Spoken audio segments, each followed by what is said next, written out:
পালগাঁও বাজার, পালগাঁও, রামনাথপুর, বাড়িঘর কোমর পানির নিচে আছে। প্রশাসনের লোকজনদেরকে দৃষ্টি আকর্ষণ করছি, পালগাঁও, রামনাথপুর, ধারাপাড়া ওই সব অঞ্চলের উপজাতি ভাইদেরকে সহযোগিতা করার জন্য তাদের দৃষ্টি আকর্ষণ করছি। বিএনপি জাতীয়তাবাদী দলের রংসাতি ইউনিয়নের সভাপতি রুকুন পাঠান, উনি পাঁচগাঁও বাজারের বন্যার পরিস্থিতি দেখার জন্য আসছে পাঁচগাঁও বাজার।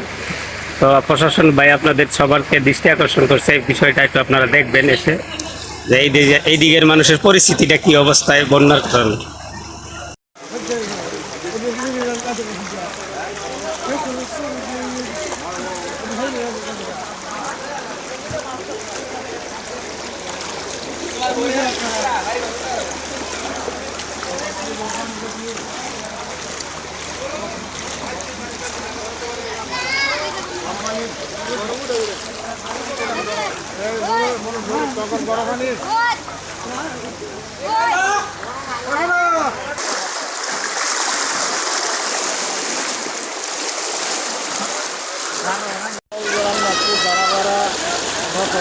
মানুষের অবস্থা খুব ভয়াবহ।